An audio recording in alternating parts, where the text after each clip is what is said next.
कानपुर के छगन सेठ नगर के बड़े व्यापारी थे और नगर में उनका अच्छा नाम भी था। उनके परिवार में पत्नी वसुधा और पुत्र चंद्रशेखर था। एक दिन छगन सेठ पत्नी वसुधा से, सुनती हो, कल सुबह मुझे जल्दी उठा देना, कुछ जरूरी काम से दूसरे नगर को जाना है। दूसरे नगर जाना है? अचानक से क्या हो गया? सब कुछ ठीक तो है? सब ठीक है, बस कुछ जरूरी काम है जिसे निपटाना होगा। वसुधा सुबह जल्दी उठकर छगन सेठ के जाने की पूरी तैयारी कर देती है और साथ ही उनके खाने पीने का इंतजाम भी कर देती है।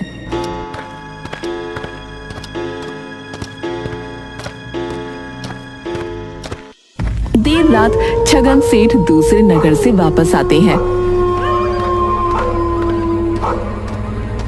बहुत देर हो गई आपको, कहाँ रह गए थे? इस समय कुछ भी कहने की हिम्मत नहीं है, मैं कल सुबह बात करूंगा। मैं भोजन लगा देती हूँ, आप हाथ पैर धोकर आ जाइए। नहीं, भोजन करने का दिल नहीं है, मैं बस सोने जा रहा हूँ। और वो सोने चले जाते हैं। वसुधा अपने मन में ही विचार करती है, क्या बात है, आज से पहले तो बिना भोजन किए कभी नहीं सोए, शायद ज्यादा थक गए हैं।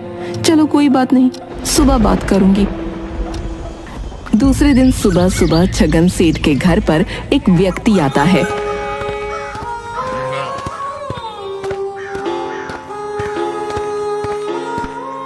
सेठ जी, मुझे अपनी पुत्री के विवाह के लिए जो है कुछ सामान चाहिए था। हाँ, जरूर, दुकान पर आकर ले जाओ। क्या क्या चाहिए तुम्हें? नहीं सेठ जी, दुकान पर तो मैं आ जाऊंगा, परंतु मैं आपसे कुछ कहने आया हूँ जो मैं दुकान पर नहीं कह सकता। बड़ी मुश्किल से पुत्री का अच्छे घर में विवाह संबंध जुड़ा है। बाकी सब इंतजाम तो हो गया है, परंतु आपकी दुकान से जो सामान मुझे लेना है उसके लिए मेरे पास उतना धन नहीं होगा।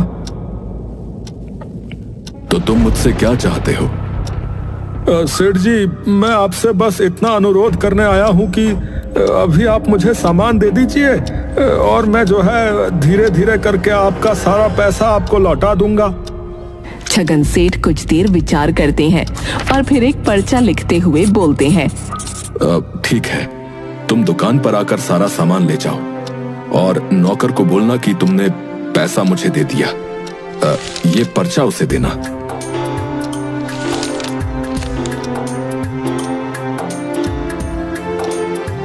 व्यक्ति खुशी खुशी वहां से चला जाता है। अब आपकी तबीयत कैसी है? मेरी तबीयत को क्या हुआ, मैं तो बिल्कुल स्वस्थ हूँ। नहीं, कल आप बिना भोजन किए सो गए थे, इसलिए मैंने आपसे ऐसे पूछा। हाँ, कुछ नहीं, थोड़ा थक गया था बस। एक बात कहूँ, बुरा तो नहीं मानेंगे? तुम्हारी बात का बुरा मानूंगा? ऐसा भला हो सकता है? बोलो, क्या कहना चाहती हो? आप यदि इसी तरह लोगों को उधार और बिना पैसों के सामान देते रहेंगे तो काम कैसे चलेगा? हमारे घर में भी औलाद है। कल को ऐसा ना हो कि आज जो स्थिति हम लोगों की देखते हैं, कल को वो स्थिति हमारी हो जाए। कह तो तुम सही रही हो, परंतु क्या करता? तुमने उस पिता की मजबूर आंखों को नहीं देखा। मुझसे पर्चा लेने के पहले तक उसकी आंखों में अपनी बेटी के विवाह की कोई खुशी नहीं थी, सिर्फ और सिर्फ गहरी चिंता दिख रही थी। परंतु मेरा पर्चा हाथ में मिलते ही उसकी आंखों में पुत्री के विवाह की जो चमक थी और उसके चेहरे पर जो मुस्कुराहट थी, वो देखकर मैं तृप्त हो गया। मुझे पता है आप किसी का कष्ट नहीं देख सकते, परंतु लोग आपसे इस नेकदिली का फायदा उठाते हैं। देखो वसुधा, जिसकी किस्मत में जो है उसे वो जरूर मिलेगा, मैं इस बात पर विश्वास करता हूँ। वसुधा कुछ भी नहीं बोलती, क्योंकि वो जानती है कि छगन सेठ किसी को भी कष्ट में नहीं देख सकते। बस उसे फिक्र इस बात की रहती है कि लोगों ने उसके पति के इस व्यवहार का फायदा उठाना शुरू कर दिया है। समय बीता और एक दिन, वसुधा, मुझे बड़े व्यापारियों ने आज दुकान के लिए माल देने से मना कर दिया है।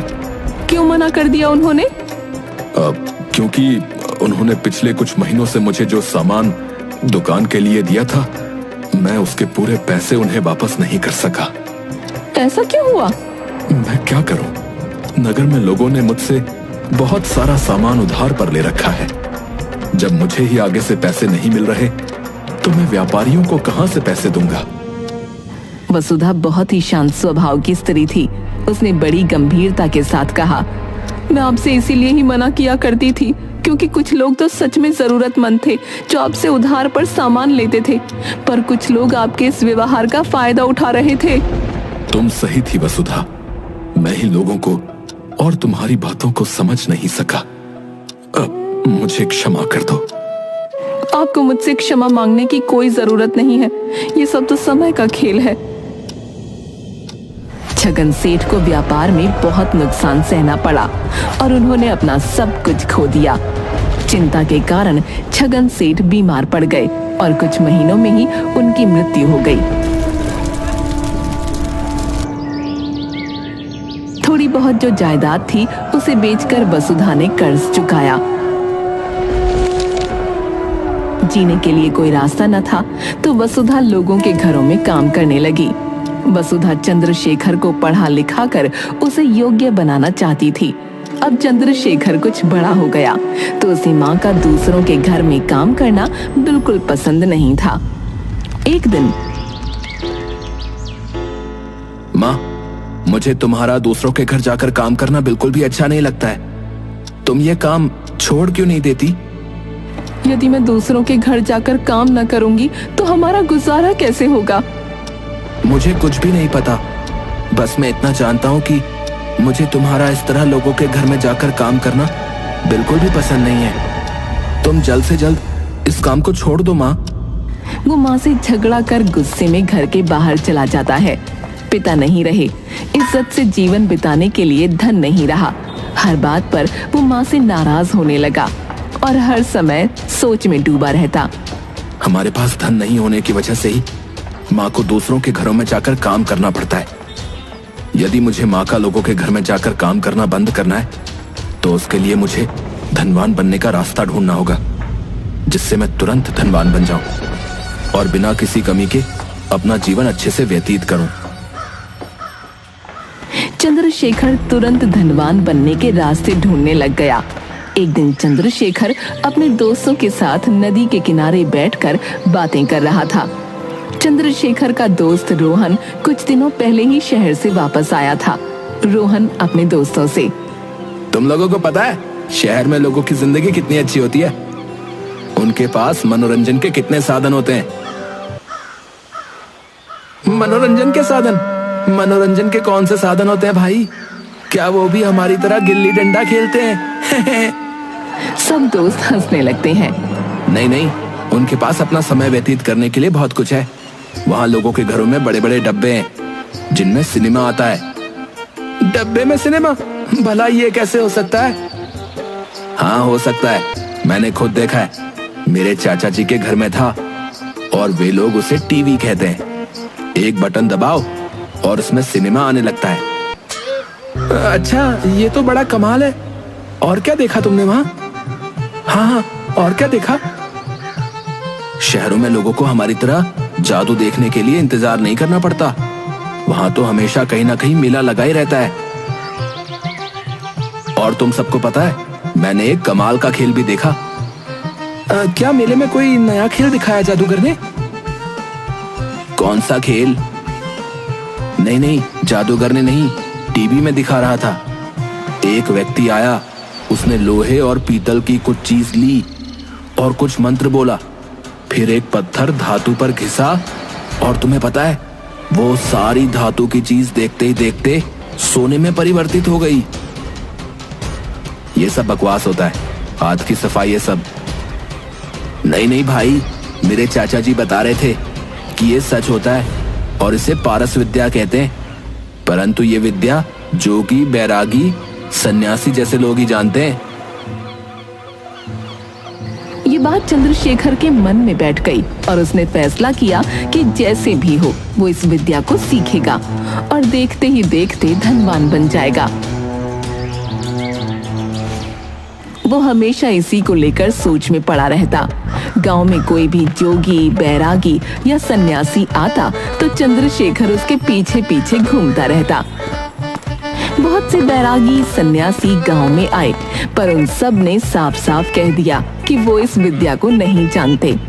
एक दिन एक योगी गांव में आया और हमेशा की तरह चंद्रशेखर उसके पीछे पीछे घूमने लगा और उससे कहने लगा कि उसे पारस विद्या सीखनी है। बेटा, मैंने सब कुछ त्याग दिया है और मुझे सोने चांदी की कोई आवश्यकता नहीं है। तुम मेरे पीछे पीछे आना बंद करो। दूसरी बात, ऐसी कोई विद्या नहीं होती है। तुम इतने छोटे बच्चे होकर ऐसी बातों के बारे में सोचते हो। तुम्हें तो अपनी पढ़ाई पर ध्यान देना चाहिए। यदि आपको इस विद्या के बारे में नहीं पता तो साफ साफ कह दीजिए, मुझे ज्ञान देने की आवश्यकता नहीं है।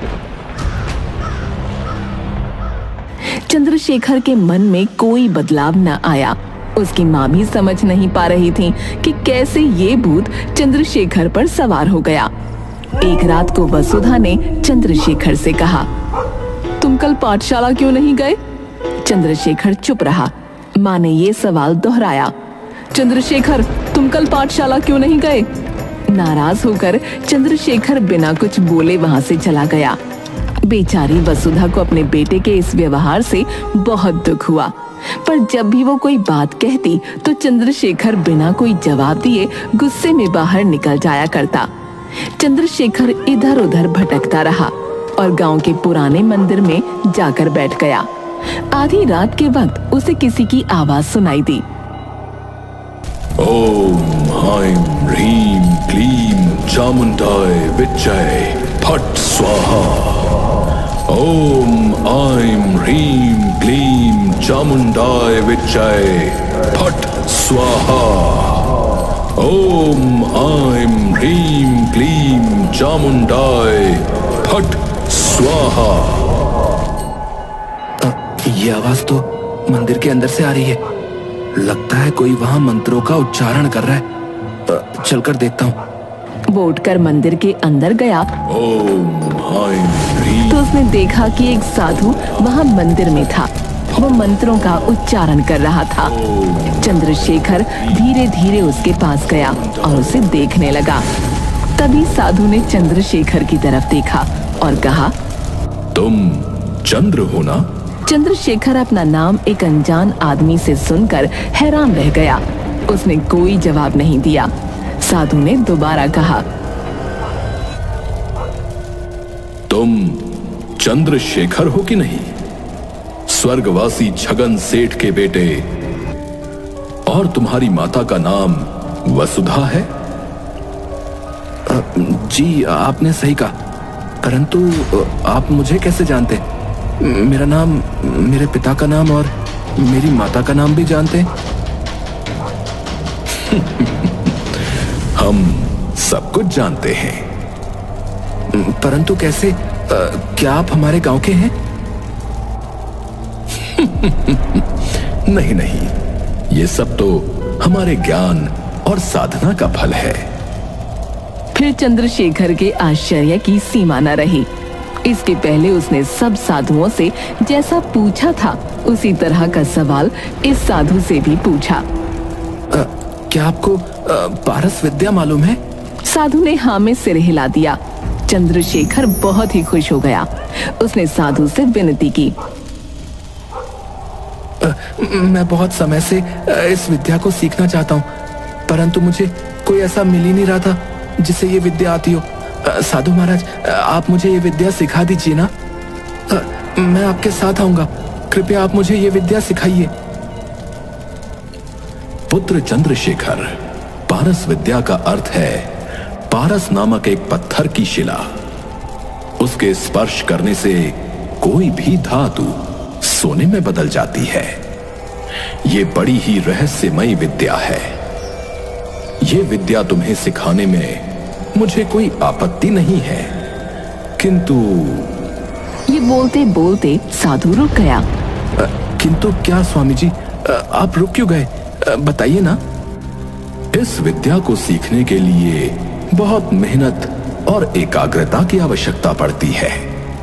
बहुत अधिक परिश्रम करना पड़ता है। इस विद्या को सीखने के लिए मुझे क्या करना होगा? कृपया बताइए। विद्या को सीखने के लिए मन को एकाग्र करना होगा, अपना ध्यान केंद्रित करना होगा। उसके लिए खूब पढ़ो, इस पर अपना ध्यान केंद्रित करो। जो भी अच्छा मौका तुम्हारे हाथ में आए उसका सही इस्तेमाल करो। अपने को दूसरों की तुलना में कभी कम मत समझो। तुम्हारी माता तुम्हारे लिए हर पल मेहनत कर रही है, उसकी सहायता करो। इस विद्या को साधने के लिए तुम्हें न जाने कितने उतार चढ़ावों का सामना करना पड़ेगा। उसके लिए अपने शरीर को दृढ़ बनाओ। जब मुझे विश्वास हो जाएगा कि तुम इस विद्या को सीखने के लिए योग्य हो गए हो, तो मैं तुम्हें अपने साथ ले जाऊंगा और पारस विद्या सिखाऊंगा। ये कहकर वो साधु चले गए। चंद्रशेखर खुद से बोला, आज से मैं वो सब कुछ करूंगा जो मुझे साधु महाराज जी ने करने को कहा है, क्योंकि मुझे हर हाल में पारस विद्या सीखनी है। चंद्रशेखर घर वापस गया और सुबह होते ही पाठशाला जाने को तैयार हो गया।